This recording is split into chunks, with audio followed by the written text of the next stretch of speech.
তিয়াত্তর সনে এই আজকের দিনে আমার বাবা মৃত্যু হয় আওয়ামী জেলে। আমি তখন ছিলাম চিটগাঁয়ে, চট্টগ্রামে। এবং সকালবেলায় যখন সংবাদ আসে যে আমার বাবা নেই, আমি সেটা বিশ্বাস করতে পারিনি। জেলখানায় ফোন করেছিলাম যে কি একটা গুজব শোনা যাচ্ছে যে আমার বাবা মারা গেছে, এটা সত্যি নাকি? তখন জেলার সাহেব আমাকে বললেন, না না, সবকিছু ঠিকঠাক আছে। বেঁচে আছে না মারা গেছেন তাও কিন্তু উত্তরে পাইনি। যাই হোক, সেদিনের কথা আমি আজকে আপনাদের মাধ্যমে স্মরণ করতে চাই। 1973 সনে আমার বাবার জানাজা হয় প্যারেড গ্রাউন্ডে, এবং একটা তৎকালীন সময়ের একটা ঐতিহাসিক জানাজা হয়। এটা হলো 2025, অর্থাৎ 52 বছর পরে আমি আজকে একটা মুক্ত বাতাসে, স্বাধীন পরিবেশ পরিস্থিতিতে আমি আমার বাবার মৃত্যুবার্ষিকী পালন করছি।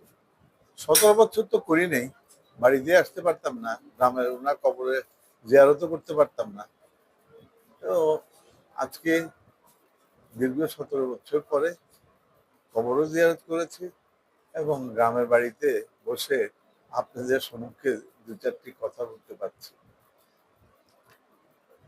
এই 50 বছরের ঊর্ধ্বে এসে আমার বাবাকে স্বীকৃতি দিয়েছে, আমি বলবো, এই অন্তর্বর্তীকালীন সরকার। সেই স্বীকৃতিটা হলো চট্টগ্রাম বিশ্ববিদ্যালয়ের একটি হল নামকরণ করা। এটা চট্টগ্রাম বিশ্ববিদ্যালয়ের সিন্ডিকেট পাস করেছে। আমরা পারিবারিকভাবে সরকার, বিশ্ববিদ্যালয়ের কর্তৃপক্ষ সকলের প্রতি কৃতজ্ঞতা জ্ঞাপন করতে চাই। আমার বাবার অনেক স্মৃতি জুড়ে জড়িত আছে চট্টগ্রামের বুকে। আজকের যেটা চুয়েট, এত সুন্দর পরিবেশে গড়ে উঠেছে চট্টগ্রাম চুয়েট, এটা কিন্তু উদ্যোক্তা ছিল আমার মরহুম পিতা। চট্টগ্রাম মৎস্য হারবার, এটারও কিন্তু ছিল আমার মরহুম পিতা। মেডিকেল কলেজ বলেন, তারপরে মেরিন একাডেমি বলেন, অনেক প্রতিষ্ঠানের উদ্যোক্তা ছিলেন আমার মরহুম পিতা। যাই হোক, আজকের দিনে এই প্রতিষ্ঠানগুলোর নাম আমি মুক্ত বাতাসে, মুক্ত পরিবেশে উল্লেখ করতে পারছি।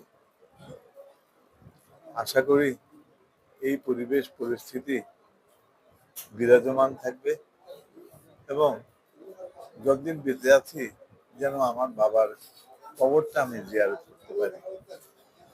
পাশাপাশি এটা বলা বাহুল্য, আমার অনুসারী অনেকেই মায়ের জানাজা পড়তে পারেনি, মায়ের কবর দাফন কাফনে উপস্থিত হতে পারেনি, এবং নিজ বাড়িতেও যেতে পারেনি।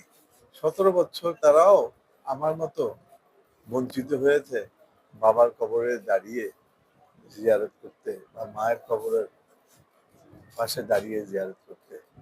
আমি আজকের দিনে এই পরিবেশ যেন বিরাজমান, এটাই আল্লাহ রাব্বুল আলামিনের কাছে প্রার্থনা করছি। ধন্যবাদ।